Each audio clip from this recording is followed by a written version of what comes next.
Wow. Welcome to Target, the show for masculinity and success. And I'm your host, Atlas Aultman, former military commander turned best-selling author, now bringing you a podcast that you can use. We're sharing stories from highly successful men so that you can figure it out for yourself. Welcome. This is Target. Now, you've been married for a while, and you met your wife when you were young, right? Yep. Yeah, right out of high school. Yeah. Yep. And then you went and did a lot of man things.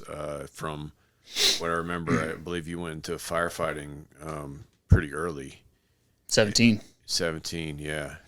And so that's a physically demanding job that takes you away from the family a lot. How did you work a marriage into that kind of lifestyle? Let me start here. How did you know that your wife was the one that you wanted to be with? Let's start there. Yeah. So I graduated high school. She's a year younger than me. So I'm like that dude that's in community college, dating a senior, is what it is. And there's just something about her that was so attractive to me. I mean, she's beautiful. The physical attraction is there, sure. But, you know, our stories were alike. Not to throw shade at my in-laws. They're beautiful people. Sure. They have so much that they have overcome, and it's amazing. But she had a rocky start, and I think part of me subconsciously kind of empathized with that and was attracted to that because we both had, even though I didn't tell her for some years about what happened to me as a kid, like we just had that connection, and I don't know how to explain it. It was just there, and birds of a feather flock together. Yeah. But you can kind of you had that connection that you didn't really know about. I get that. Yeah, because we would be on and off. Those first couple of years were rocky as hell. I mean, I was an absolute terror when I was a kid, man. Like, I had that recent denial from the Army to go do that, and was like super crushed about it at the time. I'm trying to be a good firefighter. I'm seeing things at 17, 18 that most other 17, 18-year-olds don't see. Right. Responding to medical calls, going to fires, doing all that stuff, car accidents. So we were on and off for a couple of years, and then we finally got solid. She was 19, I was 20, and I had seen other people, and to speak to that connection, like, we were seeing other people when we were off, and we just always ended up back together, and no matter what, like, I just couldn't get her out of my mind. So to speak to that lifestyle, though, like, it was hard. Like, I was an absolute terror to my wife for a long time, and it's not, I don't say that shamelessly. There's a lot of guilt that I still got to work through there, especially as the drinking started accelerating. I mean, a lot of people give us props for how well-behaved our kids are. Yeah. Especially considering the environment that they were in, with me being verbally abusive to my wife, being loud, and not a lot of guys like to own up to that, but these are the things. This is reality, right? Yeah. That's her. Do you think that you were aggressively trying to push her away to see if she could handle your life? A little bit. I think it was more like self-sabotaging myself. Yeah. Because I had this amazing woman who was in my life that, like, just wouldn't leave. And, it's kind of fucked up to think about it that way, but I think that's kind of what was going on. Because I would roll to these scenes and see things and have a poor choice, like drowning them with alcohol. I started my career as a drunk pretty early. By the time I'm 20, I got a rotation of buyers that'll get it to me. Mostly dudes that I knew that were older from high school that moved to the same area. And we went through a lot. But yeah, dude, it was, to say that any of it was healthy and that there was balance there, non-existent. Later on, especially with public safety, and then eventually, like, once I got sober, things got better, but it was a lot. She was very supportive of me, though. And she had to be. I mean, we had a kid together really young. I mean, I was 22 to her 21 when our first son was born, not ready to be parents. Right. I'd flunk out of college, out of community college. I went back and got a degree, but tumultuous. Sure. And good word for it. And that's just a testament to her character and who she is. No matter how broken I was, she was always trying to put me back together, and I was not the same to her. Yeah, it was a process. A lot of that support comes through like, hey, let's talk about it. I come home from a shift, and you got to imagine, like, I'm in this environment at work where eventually, and I'm not exaggerating with the public safety stuff, like, and not to bring it back up again, but it's just a good example of that balance in first response, right? Yeah. That hospital was about 15 minutes away. You go there, you compartmentalize everything. Yeah. You're trying to drive home. I mean, there's days where I'm just gripping this. You can't. You can't switch that off just like that. You go from somebody bleeding to death on you, or having somebody trying to kill or hurt you or your friends, or you watch a friend get hurt. During COVID, we were so short-staffed that a lot of people were getting injured. But even still, she was just right there waiting for me at the door, like, how was work? Let's talk about this. Because I think also part of her approach to that was almost like a survival technique, because when you're going through those things and you're an alcoholic and you got all these bad things going on and you're not being a good partner. Yeah. In reality, I think George touched on it while he was here, like, you are a threat to your family statistically. So her trying to help me through that wasn't solely just for me too, but also for our son and for her, because I think she saw something in me, and she knew that if I could just get my shit together, that I could be so much better for us. I still have a hard time identifying some of that, but you know, it is what it is. That's the process. I think every man has something that they're afraid to share with their woman, if you will. And it's because men have men things, and women wouldn't understand, and that's okay. We're different. Yeah, that's okay. I don't think that needs a justification or anything like that.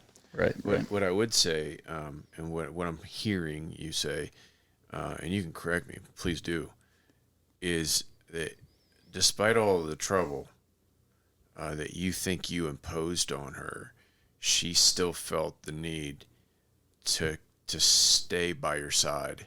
Yeah. And you probably needed that in your time, in that part of your life, more than you really knew you needed it. And do you think that she was a big part of you stopping all of the substances? Like, yeah. Because you've already alluded to that she was the start to stopping and becoming sober. And you're kind of telling me that she became your drug, but you're not telling me that. And you don't have to.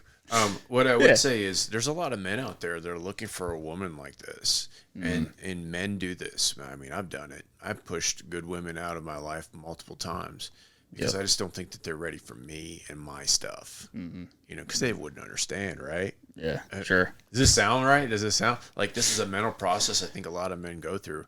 But the one that stays by you, better wife that one up, man. 100%. Yeah. Yeah, dude. Because they don't come around too often. No, they don't. The older you get, the more opportunities you don't have, because there's just not good people in the world. And you know that with all the jobs you did. All right.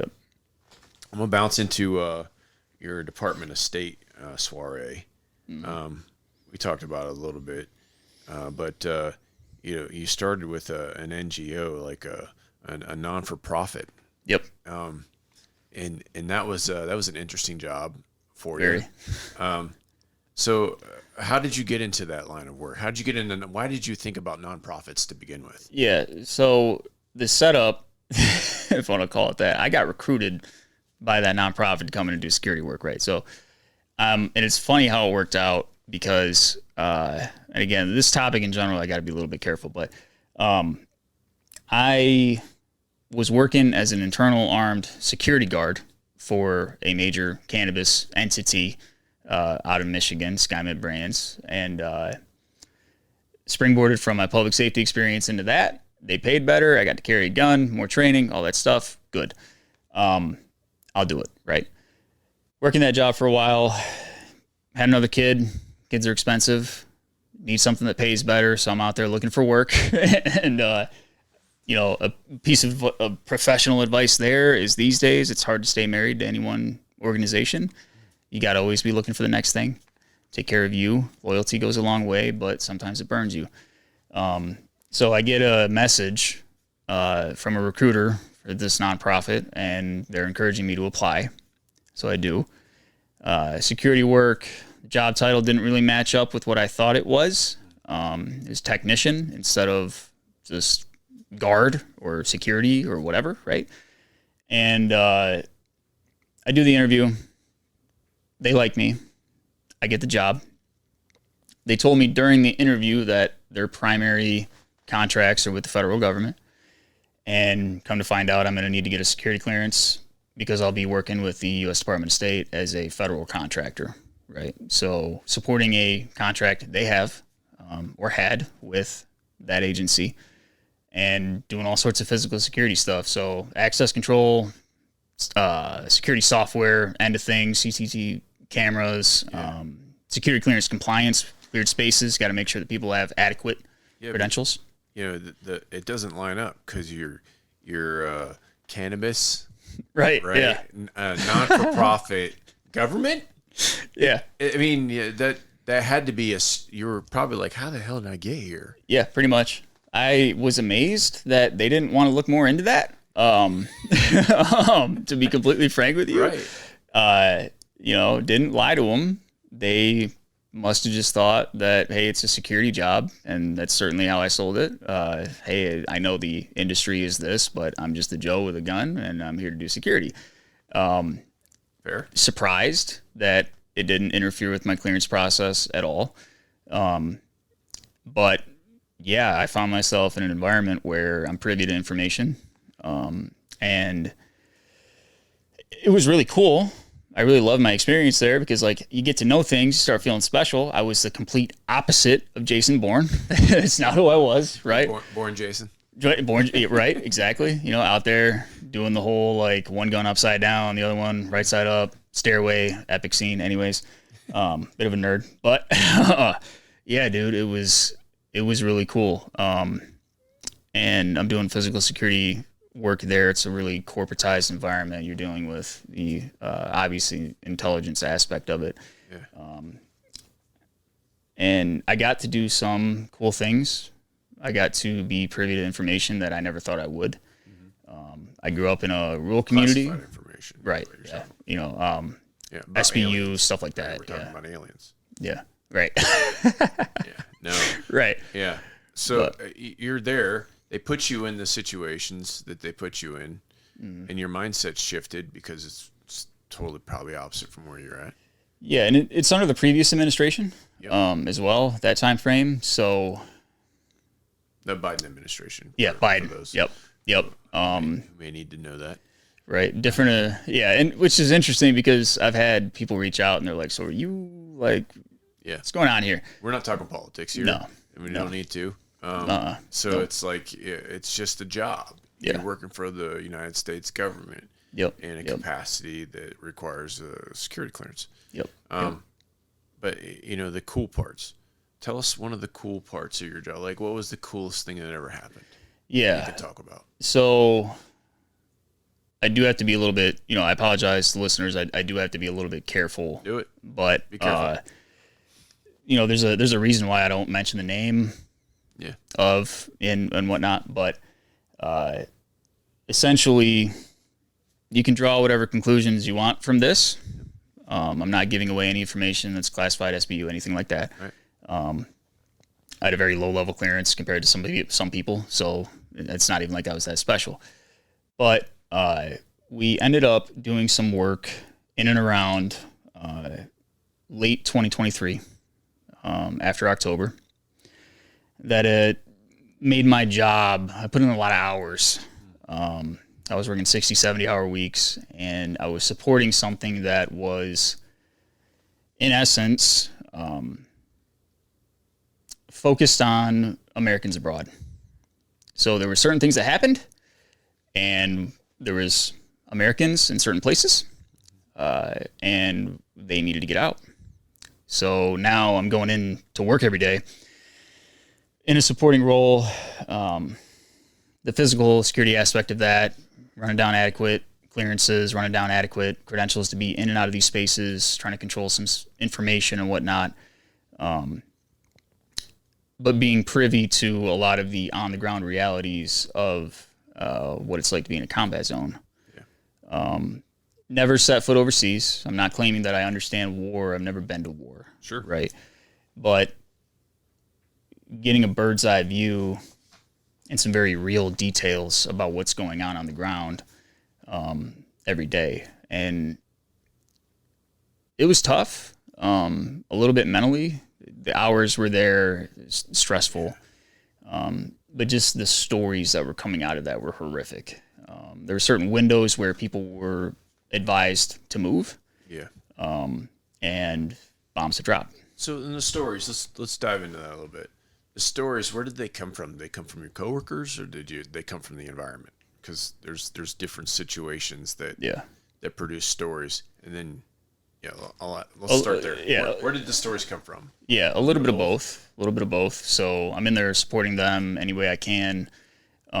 So they're telling me, what they're dealing with, who they're talking to, what information they're getting about the logistics of the situation. So you talk to SBU. SBU is sensitive but unclassified. Right? Yeah. Yeah. So like whenever you start looking at who's telling you information, some of it you're like, all right, are you just trying to be cool? Mm-hmm. Like, did that happen with you? You're like, all right, let me take in what you're telling me. Yeah, I think a little bit. I mean, you get that anywhere. Yeah, I think so, right? Yeah. Especially with men who are trying to impress upon you that they're important. Right, right. But these are people that, we know that we're not going to be able to give the full details on this unless it gets approved by somebody. And if you look at the intelligence community, what's the shelf life on that stuff? Yeah. You're looking at decades. Well, it depends, right? Like you're right. That I've been privy to, I'll never be able to share ever. Yep. Working in the White House, some of the stuff that has happened there, I will never be able to share, and it's because the nation has national security issues. Yeah, that it wants to keep secure. Yep. There's a reason for that. I'm good with that. But at any point, like in my career, and I'm going to ask you this question, throughout my career, there's been a lot of questions on like, what do we do in Iraq? What do we do in Afghanistan? But throughout my career, I always thought that we were working in the best interest of the nation.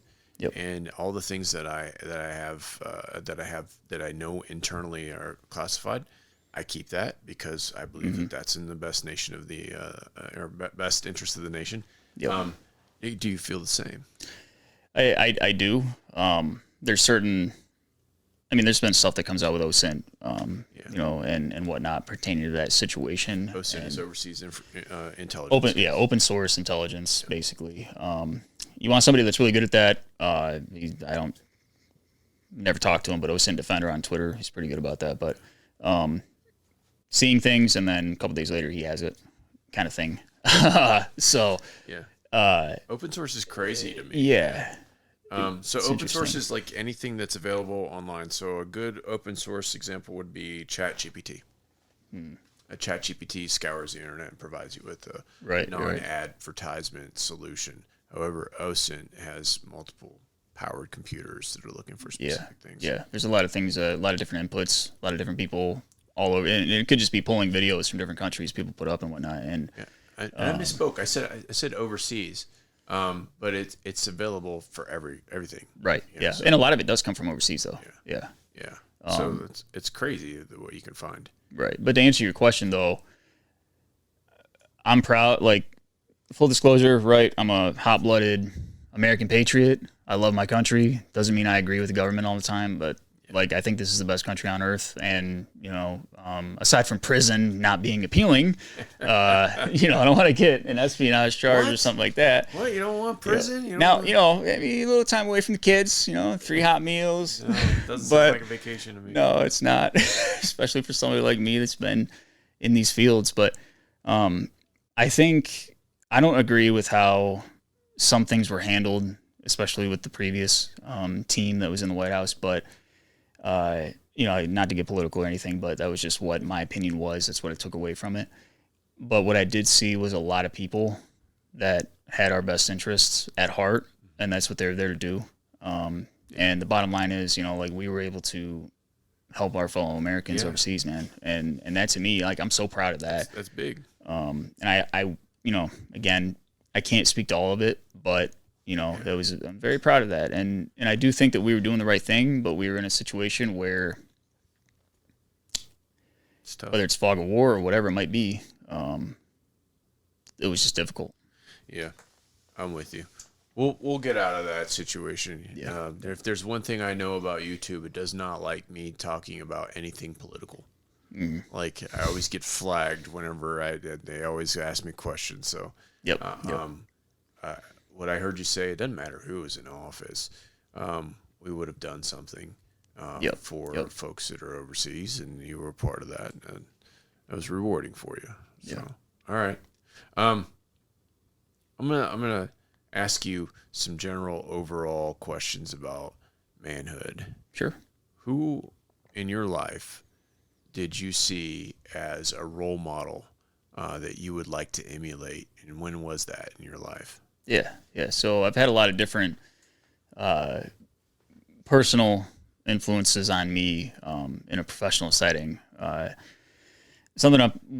The next book is going to be about STPS, I think, Sparrow Department of Public Safety, and it's not going to be all about me. It's going to be pulling stories from people that were there. I want to capture the COVID aspect of it, and I just want to capture that perspective because it's underreported. But in that environment, I found a lot of people that were heavily influential on me. You know, these dudes who had been on the job for 14, 15 years, who were gracious enough to see something in me and pull me under their wing. You know, the Swiss Army man, as I call them, because I got to do nicknames for all these guys because some of them are still working, and you know, at different places, not necessarily the same place. Swiss Army man is one of them. He's, at the time, like a master sergeant, National Guard, super squared away. He was my field training officer. All right. On the job for 14 years. Like, just was like the embodiment of what it meant to be physically capable and disciplined. You know, really looked up to him. He was a heavy influence on me. Another guy, I'm just going to call him Sergeant because he was one of the supervisors, and that was the role that was a title he had. We were one time, I'll give you a story, right? I'm new, my night shift. I've been there a month or two at this point, transition to night shift. And that hospital owns a lot of property. We got a report that somebody was breaking in to one of those properties. I was the outside officer that night. You're in the patrol car, you're doing perimeter sweeps, checking all the buildings. Yeah. And he was going to send me out there to check it out. Now, bear in mind, right, these days, these dudes have PA 330, Public Act 330, which gives them minor police authority. They have firearms, they got tasers, they got canines. Back in those days, we didn't have none of that. Okay? Like, at best, I got my baton, I got my OC, and I got my hands and, you know, verbal de-escalation. He could have sent me. Instead, he pulls me into the security office. He tells me what's going on, and he's like, you know what, I'm going to go with you. And we get there. We're shooting the shit on the way. I'm anxious because we're off campus, which means backup is not readily available. Lansing Police Department, very busy. Can't always count on them for a speedy response. And you don't know, at the end of the day, what this person has. You have no idea walking into that situation, right? Yeah. We get up to the door. We get out the car. We get up to the door. And he tells me to get my OC out. He gets his baton out and like loses that thing because we're like, okay, we don't know what we're going into, but let's be prepared. And he looks at me. He takes charge. He's going to be the first through the door. He could have sent me through the door first. Mm-hmm. He looks at me and he's like, you ready? And I could see the fear in his eyes, right? A little bit of voice tremble from him. And I'm like, okay, let's do it. And I'm shaking in my boots, right? And we got that door open. He charged in anyways. And yeah, this is a small example, but again, you know, downtown Lansing, you don't know what you're going into. Yeah. And there was so much of that I admired because that was a recurring trend with him. That was just part of who he was. He led from the front, you know. So I had all these like awesome examples of discipline, and to extend it out a little bit too, like even when I'm in the pits over the years, whether it was suicidal ideation or attempts or the alcoholism or whatever, like I'm listening to dudes like Andy Stump on Cleared Hot, trying to get like some kind of extraction from those stories of people he had on. Sure. Extreme Ownership, Jocko Willink, Leif Bat, that was huge to me. Read the book. Took me a while to put it into practice, but we're here now. My dad, constant example of faith. Yeah. No matter what gets thrown at him. I mean, he is a constant in my life of just what it means to be a father. Yeah. And what it means to be a man, and now I get to see him be a granddad, and it's like, dude, it's so cool. I have never seen him falter in his faith. You know, so I got all, you know, ranging from proximal to me. I mean, there were some dudes when I was in fire that like I really wanted to emulate. I was too young and full of ego to really grasp that in the moment. Yeah. Especially going from a rural department to a city department. You know, it's just, you think you're hot shit. Yeah. I mean, all over. Yeah, man, that sounds like a good mix. Yeah, and I mean, there was. I do want to pay my respects a little bit because, you know, I wear this memorial band and whatnot, and it was actually, it's for a SDPS officer that passed a couple years ago, and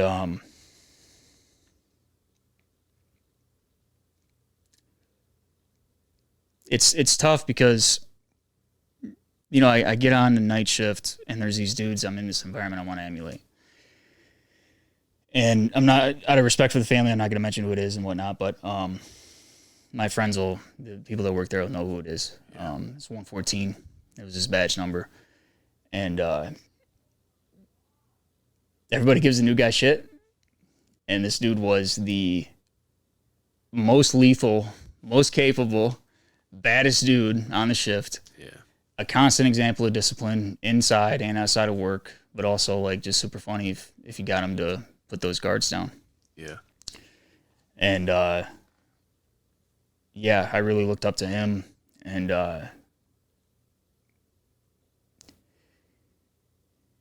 seemed like a good dude. I never hung out with him outside of work, right? We just weren't at that level yet. But I'd come to him with questions. We talked shit on the job, made it more bearable. Yeah. As soon as I knew that he was on scene, I knew that we were good to go for the most part. Like,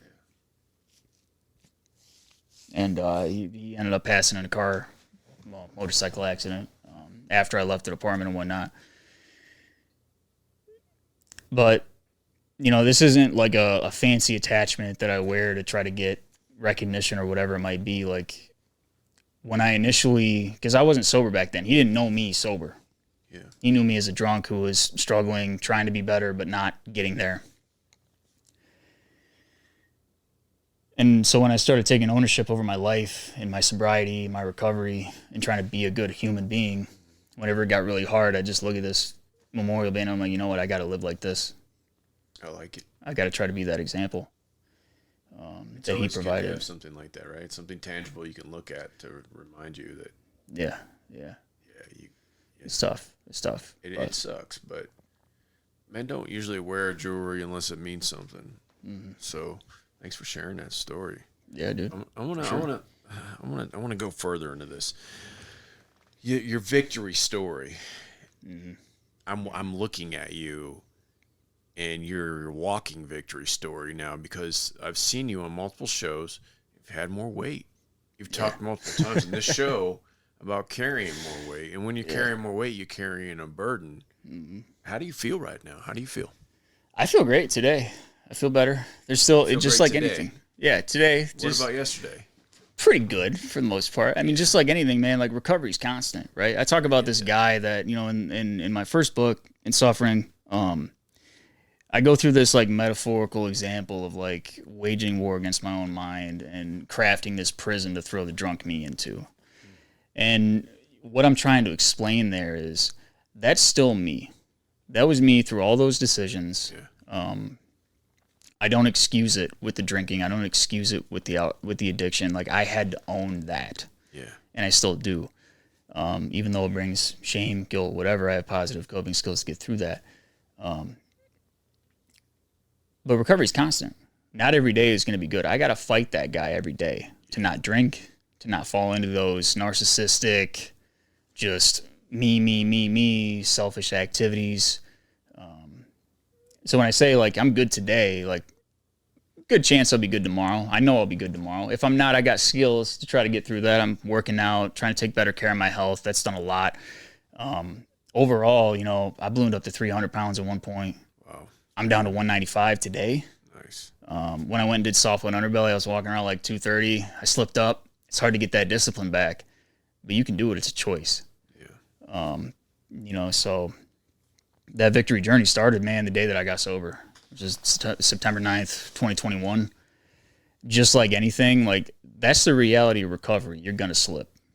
Whether it's you go back to drinking or you take on a new substance, you're not being careful.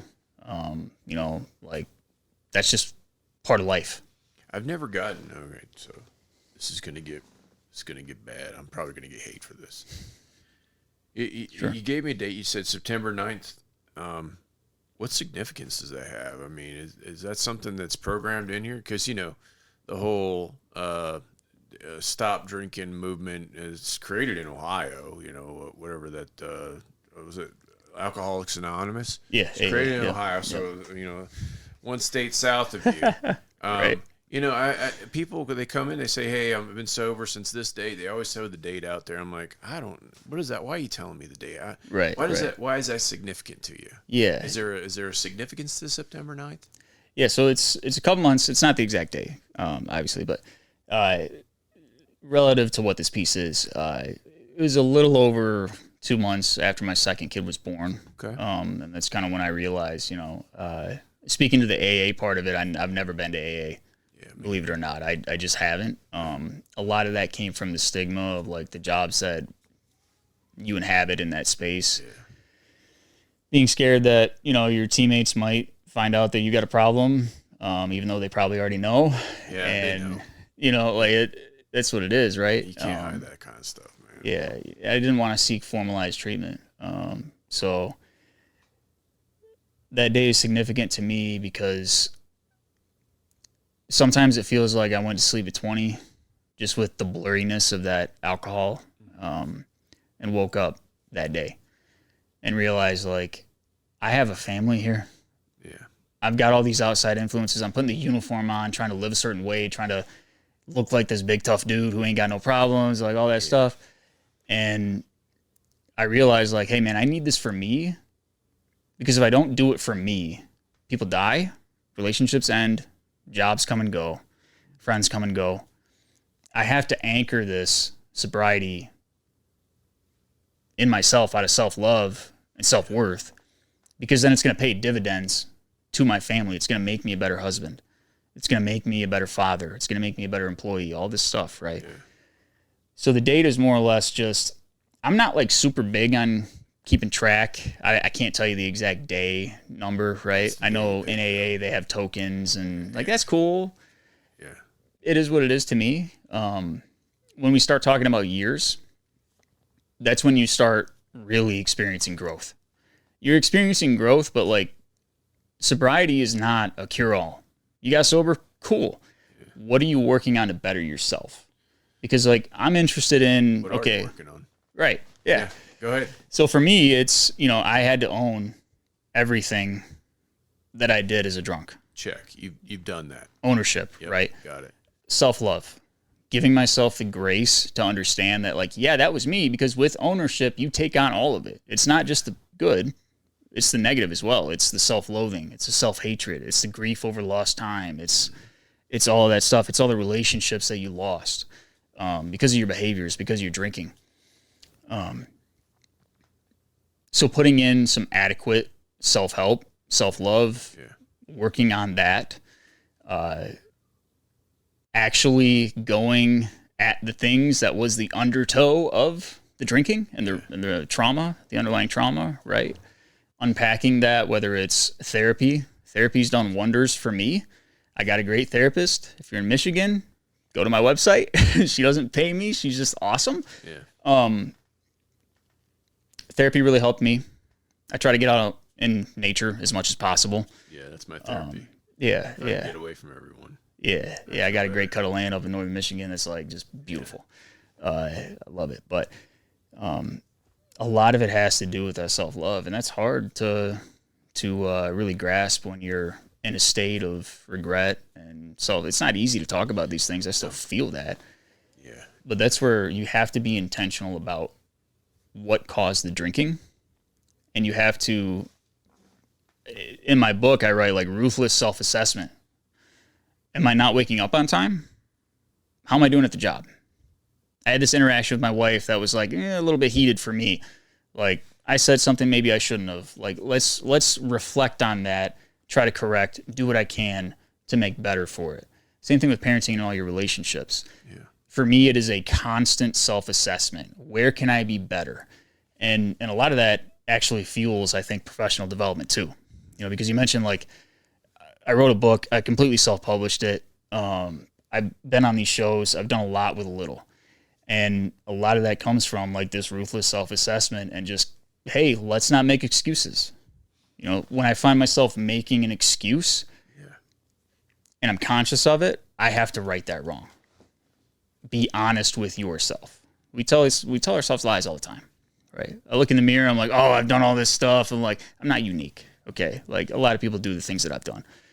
What's unique is what I've been able to extrapolate out of this lived experience and all this trauma. And that's where that growth factor comes in. Is there time associated with all of this? Do you do it daily? Yeah. Weekly? Like, how often do you suggest that people do that? I think it's every day. I think it's a daily process, especially for alcoholics and people that have abused prescription medication in the past. Like, that's a demon that no matter what, I don't think you can fully remove the tendrils, the physiological impact that has on you. But you certainly have the power of choice. Yeah, so Dave Goggins he says like a mirror check, but he doesn't give a day. I guess it is daily. He alludes to I got a funny story about that actually. Yeah. But do it. Let's talk about it. So I'm in the middle of being drunk. I'm in East Lansing, living at our apartment, and I was looking for motivation because, again, I think every alcoholic realizes they got a problem at some point, And I had that moment several times at that point. And I'm looking in the mirror, and I'm like, I'm fat. I'm not happy. And I watched this David Goggins clip. And he's like, of course he's running. And he's like, you got to do stuff that you hate. And like, he's running in the rain, just going off. Right.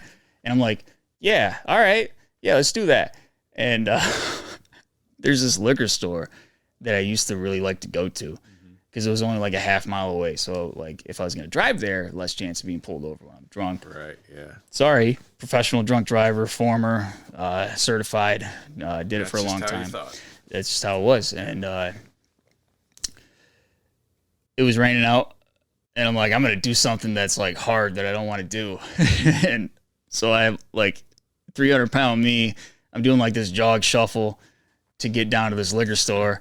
And I get there and I'm like out of breath. And I'm like, oh man, buy my booze, walk back up to the apartment drinking it. And like, it just wasn't, I took that motivation. I'm like, it was just basically literally a beer run.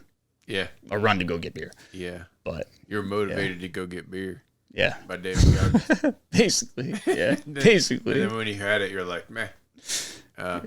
Yeah, man. But yeah, to say it's motivation, constant. right? Motivation versus discipline. Like I look at you and I've seen you in your modes, and now it looks like you're in a good mode. Yep. But it looks like you're more. When I look at you, you're more disciplined. Yeah. I can tell by the way you look. Mm-hmm. And that's the whole Goggins mindset. Right. But Goggins is a motivation guy for a lot of people until they find out the discipline should be part of their life. Yeah, it's hard. So let's talk about discipline. Right. Yeah. What kind of things are you doing every day now? Yeah. So to maintain this. Right. Yeah. So I'm a big fan of Jordan Peterson. He talks about making his bed. And that's a very practical way to start your morning with a little bit of discipline. Yeah. So what I've been really trying to do every morning, make my bed. I get up, I have a routine, try to get a little bit of caffeine, get ready for the day, help out with the kids and with my wife and whatnot. A lot of it for me is just that dedication to taking care of myself, right? So physical fitness. Every day I got to do something, right? Whether it's at the gym or it's out in the yard or it's out in the woods. I'm a big fan right now. Like, I got a bunch of equipment and shit from the former days of security and whatnot, the old plate carriers and whatever. I think everybody these days in the space kind of has like a go bag. But I strap on some weight and I go hit the trails. Okay. It gets me out in nature, which I think is healing in of itself. Yeah. And I got weight on me. I'm working harder. Yeah. You know, trying to stay fit, call it rucking, light rucking, whatever. Yeah. Body weight exercises. I'm big on stretching. I try to stretch as much as I possibly can. Watching what I eat. A lot of people, when they're eating, you want that full feeling. You don't need that. You don't. You eat as much as you need to. Your body will tell you. Once you start putting that into practice, you start watching your portions, your body will adjust. Your stomach's going to shrink. Yeah, I read recently, and then it was backed up by a social media post, that it takes 20 minutes for your stomach to hit your brain. So if you just stop and wait 20 minutes, you're usually not hungry. Yeah. And I started doing that a couple of days ago, and it works, man. Yeah. I'm like, avoid bread. Avoid bread, yeah. Avoid bread. You know, all this sugary stuff. I don't drink any pop. Like, every once in a while, once in a blue moon, we'll be at a restaurant. I'll get a Coke, and that's like my treat for being good to me. Yeah. Does it taste good, though? Not really. I know, right? It loses that taste. It does. Like, if you're not used to it after a while, you're like, it's different. I'm big on, like, Liquid Death and, like, these seltzer waters and whatnot. Everybody thinks it's gross, but you like Liquid Death? Yeah. Oh, yeah. I love it. You're the second person I know that loves it. Yeah, it's an interesting brand, that's for sure. The other thing that I've really done to try to optimize my health is this fella named Keegan Gill. Amazing story and whatnot, but he's really big on a lot of the brain health, TBI, immune system, stuff like that. I met with him a few weeks ago now, and I started taking functional mushrooms. I'm on creatine every day, 10 milligrams in the morning. That's when I get it in. Do you take gummies or powder? You do powder? Yep. So the show's sponsored by Bucked Up, and I do their creatine gummies. And my problem is it tastes so dang good. I want to eat more than what this up. You know, and so I think you're supposed to do 2 a day, and I'm like, if I can just get that third one, because it tastes so good. Man. Yeah, let's go. Walking around all like inflated, bro. Yeah, I mean, I get my blood taken now once a year because I'm old and broken, and one of the things that I look at is my creatine level, and that stuff works, man. Mm-hmm. I mean, creatine makes you feel better. It fills up your stomach, it fills up your muscles. So I'm a big advocate for that. So I feel like it helps a lot with like the fog, especially after drug abuse and whatnot, alcohol too. Some brain impacts there. Keegan's much more versed than I had to write all this stuff down. I'm like, I got to start buying this stuff and get on it and whatnot. I've been on it for a few weeks now, and it's really helped me.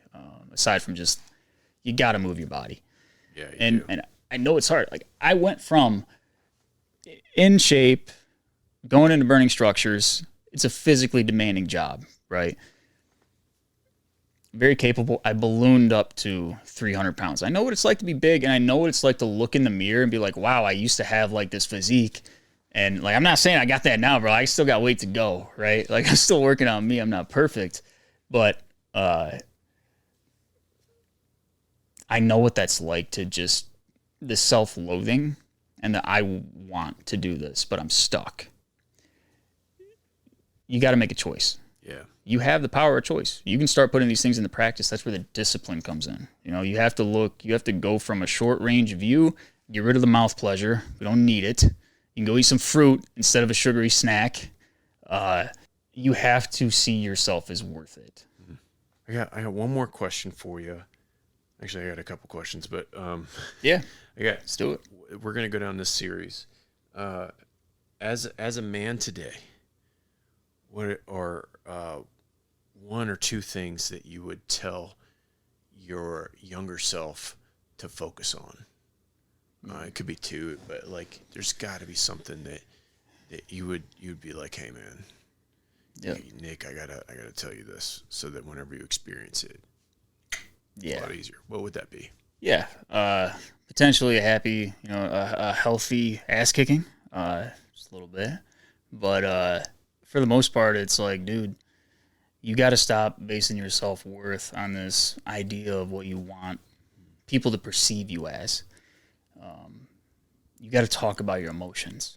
You can't just clam up. You can't turn to these things that are not going to help you. Because there's support out there all along. Yeah, I mean, but emotions, dude. I don't talk about my emotions to anyone unless they're professional and I know it's not going to come out.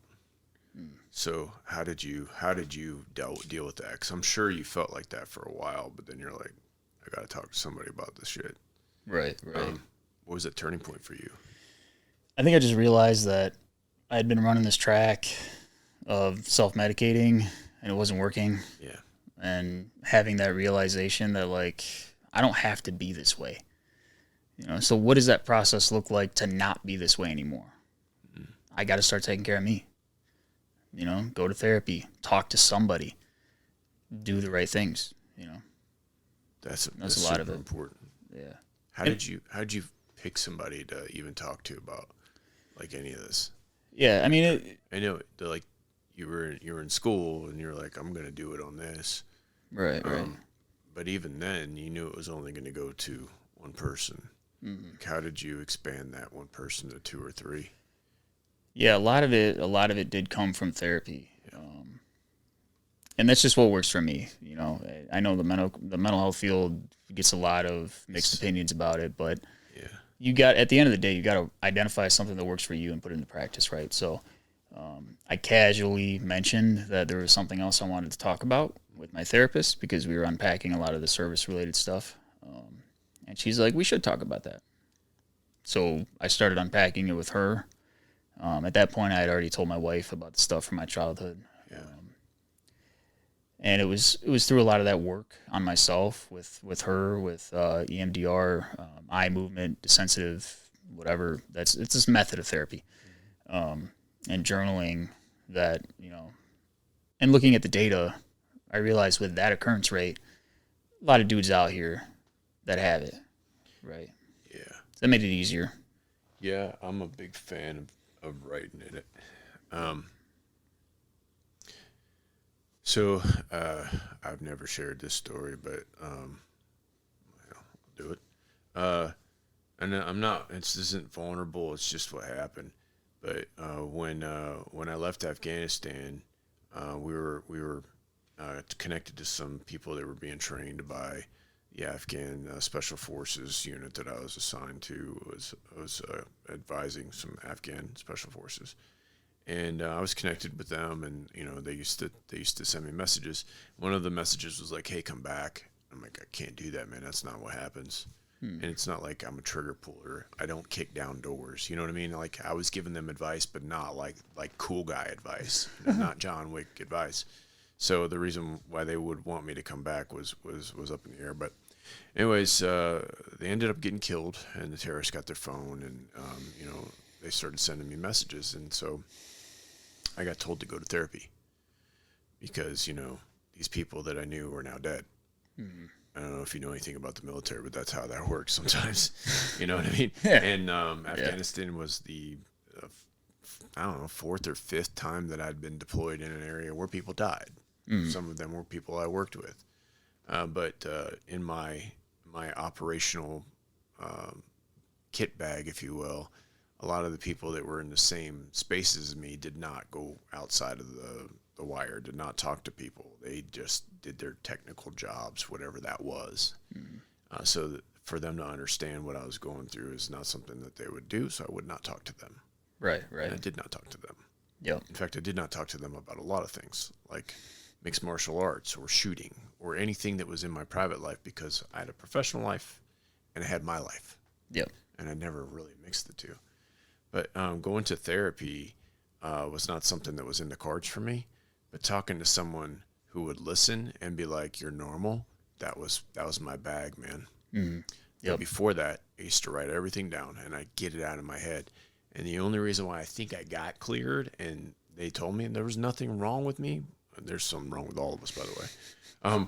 But they were like, yeah, you're fine. Was because I used to journal and get the stuff out of me, and then I'd burn it up or destroy it, but it wouldn't stay there. Yeah. If I experienced things like we talked about with you, I didn't keep them in my head. I would let them go. Mm-hmm. I would do that through journaling. Yep. And that was the way I got out. And I got that from my grandpa. Okay. Who had PTS. He was, he had post-traumatic syndrome from Vietnam, and he would write about the people that he killed. Holy cow. Because it bothered him, Right. And then I have those stories, but I don't share them. But his therapist, I'd imagine, is the reason why I have those stories, because I got him off his computer when he passed. But like all of that stuff's important. And journaling is important, but so is physical exercise and the way you show up in the mirror, man. I mean, you got to feel good about the way you look, bro. I do. You do. You look really good when you show up like this in the mirror. That's got a mental effect to it. So 100%.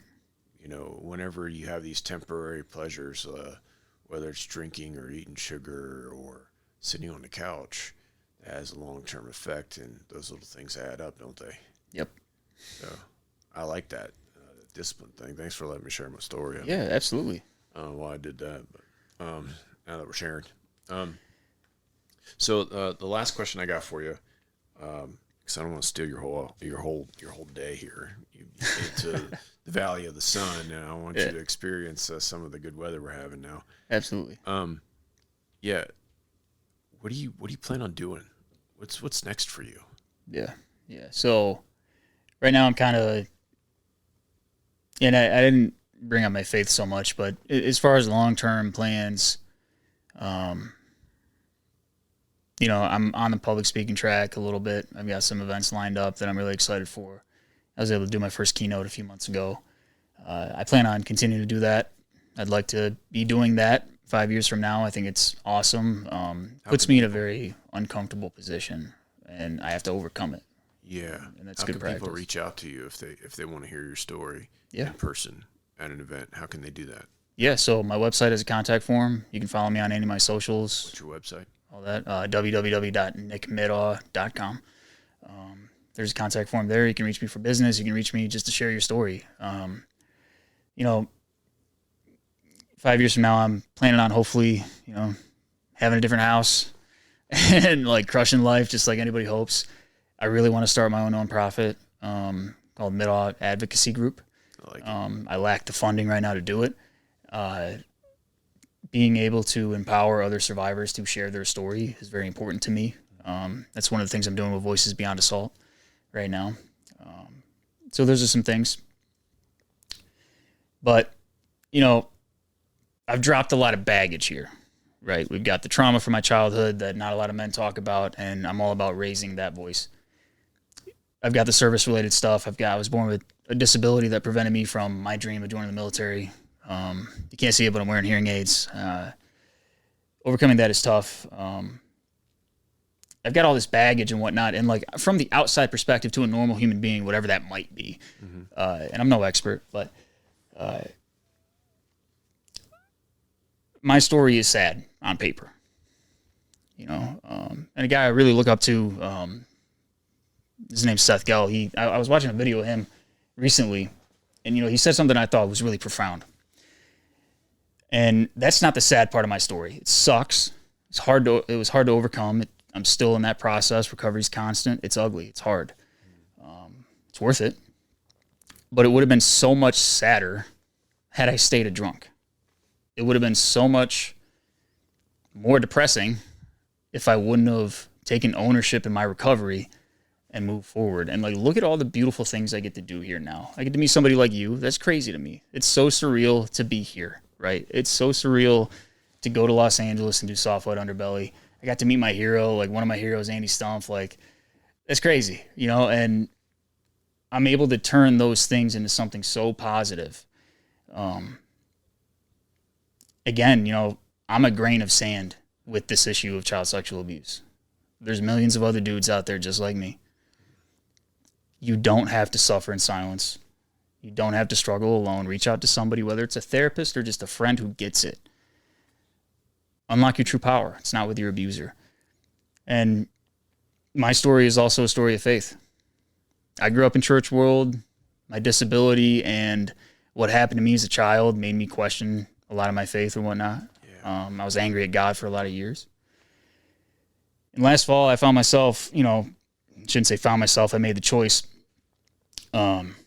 working a very high-risk, high-paying job down in 7 Mile, Detroit for some very interesting people.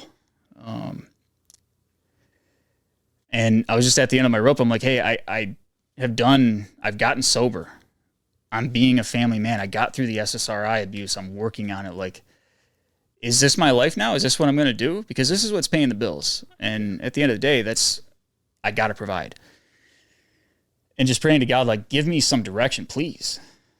I know I have a story. I don't know how to share it.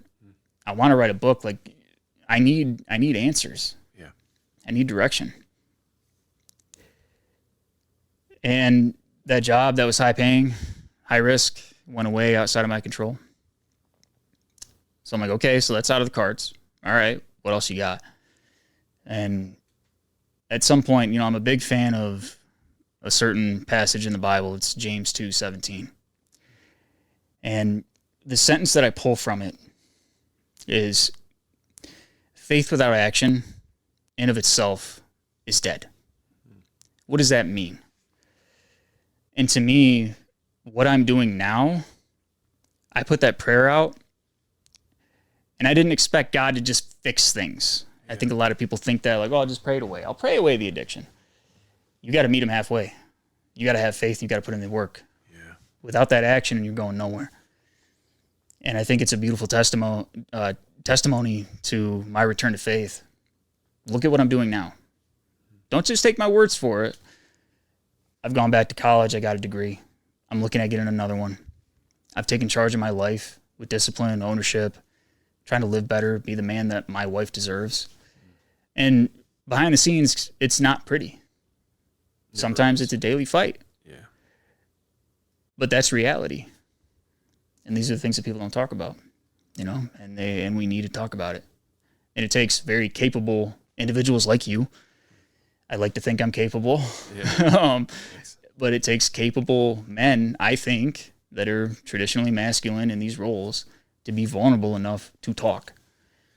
And that's what drives change. But, yeah, if there's anything that I would close some of that out with is, like, you got a choice. I can't do it for you. I listened to podcasts and read books for motivation for years. That's not going to solve your problem. You got to take these lessons. You got to put them into work. It's a choice. At the end of the day, it's a choice to stop drinking. It's a choice to move your body. It's a choice to watch what goes into your mouth. It's a choice to, instead of being selfish and like jumping on the game or turn to substances, hey, my wife wants to feel special. How am I going to make her feel special today? How am I going to work on my marriage? How am I going to square off one-on-one time with each of my sons and my daughter and really step into the role that I spent so many years wishing that I could be and pretending to be? Do the actual work. You hear that? It's doing action. Yeah. It isn't just praying it away. It isn't just saying the words. It's faith in action. I love it. Well, I'm going to give you a gift. Is that okay? Yeah, absolutely. What do you got? Things.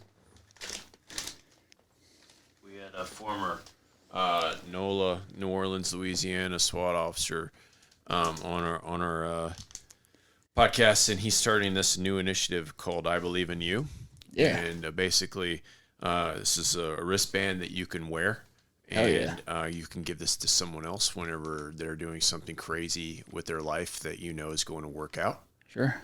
So it works, just like you wear the wristband. It tracks where it goes, everything that happens with this, and then you give it to someone else to live their dream. I want to give you that. That's awesome. Thank you. And then a good friend of mine from LinkedIn named Doug White, Face the Truth. And he's got a traumatic story that he went through.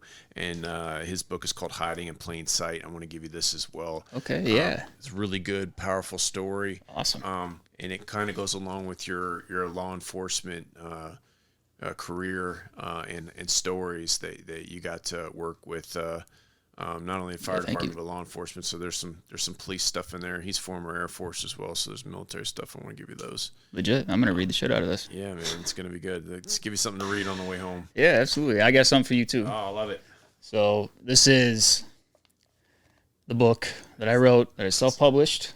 It's a special book because not only is it gently loved but it's an earlier edition, and I think it represents a more raw looking to me.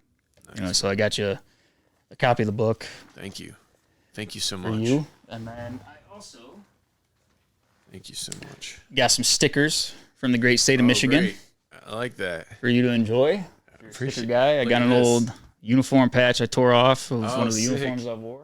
Look at that, guys. And then I am not sponsored by Frank's Great Outdoors, but they're one hell of a shop. Oh, yeah. So if you're ever in Michigan, go check them out. Yeah, I got to go to the Upper Peninsula, UP, and go hunt one of these big guys with the wide spread. Yep. I got to do that, man. This is great, Beautiful. Man. Look at this stuff. Look at that. It's awesome. Go outside sticker. I love that one. A lot of the awesome wilderness is above the bridge. You get into above the 45th parallel area I hang out in. Yeah. It's beautiful too. Man, it's on the I don't know if I want to call it a bucket list because that insinuates that we're all gonna have to do it before we die, and I want to, but I'm not guaranteed anything. So I want to go up there and spend some time up there. So I appreciate these. This is fantastic. Thank you so much. Yeah, of course.